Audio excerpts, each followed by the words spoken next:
Red Hawks, and welcome to our series on digital accessibility. In this series, we're going to cover a variety of topics. Our first one will be just looking at why does accessibility matter when it comes to digital learning.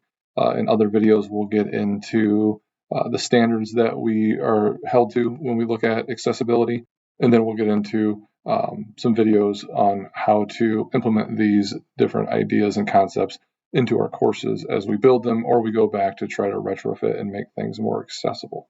So starting out with the basics, what is accessibility? Basically, when we talk about accessibility and digital accessibility, we're looking at equal access for all learners.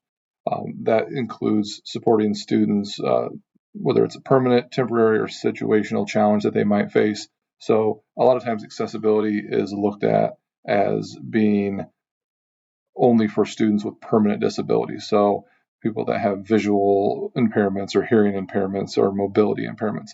It doesn't include all those things, and in a good portion of the series we'll focus on those types of things, but we have to remember that could also look differently. It could be a temporary thing from an accident or a surgery.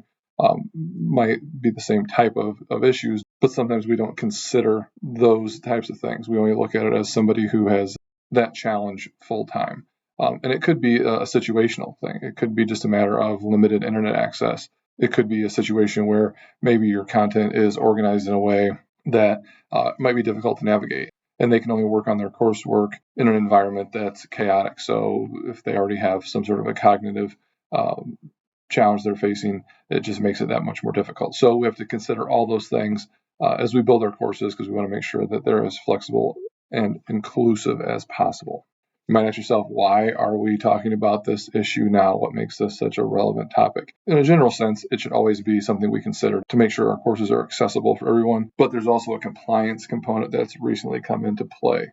The Department of Justice had put out their final rule that basically state and local governments must ensure their websites and mobile apps are accessible to individuals with disabilities. So what does that include?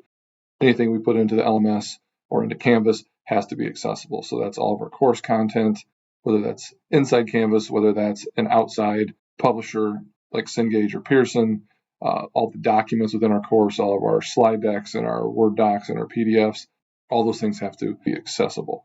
The current compliance deadline is June 24th of 2026. So we're looking at classes that would be late next summer, more than likely most of our fall courses. So it's something that we need to start looking at. And obviously, compliance aside, just making sure that we are making accessible courses and being as inclusive as we possibly can, so that all students have equitable access to education. We are our main motivating factor, but obviously the compliance issue pushes that a little more rapidly than before the ruling. So a term that you'll hear throughout this series is WCAG. It stands for Web Content Accessibility Guidelines.